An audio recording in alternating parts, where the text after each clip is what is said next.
श्री स्वामी समर्थ। आज आहे अनंत चतुर्थी म्हणजेच गणपती बाप्पाचा विसर्जनाचा दिवस। 11 दिवस झालेले आहेत। गणपती बाप्पा आपल्या घरी आलेले आहेत, तर आज विसर्जित करायचं आहे। विसर्जित करायचं म्हणलं की सगळ्यांच्या डोळ्यात पाणी येतं। अगोदर येतात गणपती बाप्पा, सर्वांच्या घरी मुलगा बनवून येतात। काही जण भाऊ बनवून आणतात, तर काही जण मुलगा बनवून आणतात।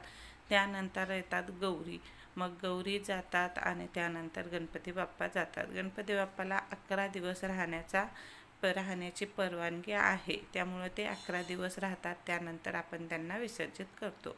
पण आपण विधीनुसार विसर्जित करतो, तरीही आपल्या हातून ह्या चुका होतात। ह्या चुका केल्याने काय होतो? धनाचा नाश होतो, लक्ष्मीचा नाश होतो। त्यामुळे आपण ह्या चुका टाळल्या पाहिजेत। तर चला, तर आज कोणत्या चुका आहेत ह्या जाणून घ्यायच्या आहेत। आता इथं गणपती बाप्पा बसवलेले आहेत, त्यांच्या पाठीमागे भिंतीवर दोन्ही बाजूला 2 स्वास्तिक काढायचे आहेत आणि त्या स्वास्तिकवर हळदी आणि कुंकवाने पूजा करायची आहे। एकावर हळदीनं करायची आहे आणि एकावर पूजा करायची आहे।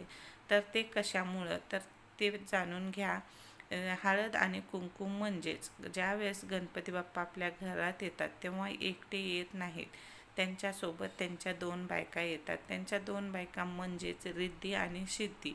ज्यावेळेस गणपती बाप्पा आपला मुलगा बनून येतो, मग त्यांच्या बायका आपल्या सुना होतात। आणि ज्यावेळेस गणपती बाप्पा जातात, विसर्जित होतात, त्यावेळेस ते त्यांच्या बायकासुद्धा सोबत घेऊन जातात, रिद्धीला आणि सिद्धीला। त्या आपल्या सुना आपल्या घरीच राहाव्या। सुना म्हणजे आपल्या घरातल्या लक्ष्मी असतात। आपली लक्ष्मी आपल्या घरीच राहावी, आपली सून आपल्या घरीच राहावी, म्हणून आपल्याला हा उपाय करायचा आहे। त्यांच्या पाठीमागे 2 हळदी आणि कुंकवाचे स्वास्तिक काढायचे आहेत। कुंकवाच्या स्वास्तिकला कुंकाने पूजा करायची आहे, हळदीच्या स्वास्तिकला हळदीने पूजा करायची आहे।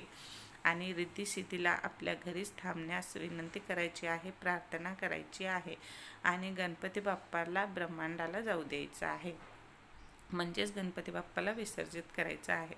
यथासांग विधीनुसार पूजा करायची आहे, आरती करायची आहे आणि नैवेद्यसुद्धा दाखवायचा आहे। नैवेद्यामध्ये उकडीचे मोदक दाखवायचे आहेत, जे की गणपती बाप्पाला अतिप्रिय आहेत। गणपती बाप्पाचं पोट मोदकाशिवाय काही तुम्ही 5 पक्वान्न दाखवले तरीही भरत नाही आणि ते शांत तेव्हाच होतात, त्यांच्या डोक्यावर दुर्वा ठेवतात। एक जरी दुर्वा ठेवली तर गणपती बाप्पा अगदी शांत होऊन जातात। त्यामुळे आपल्याला दुर्वा हे अर्पण न करायचे आहेत आणि गणपती बाप्पाला नैवेद्यात मोदकाचा नैवेद्य दाखवायचा आहे। आणि ज्यावेळेस विसर्जित करायला जातो त्यावेळेस मग गणपती बाप्पाला घेऊन आपल्या घरामध्ये सगळ्या घराभोवती प्रदक्षिणा घालायची आहे आणि त्यानंतरच घराच्या बाहेर जायचं आहे।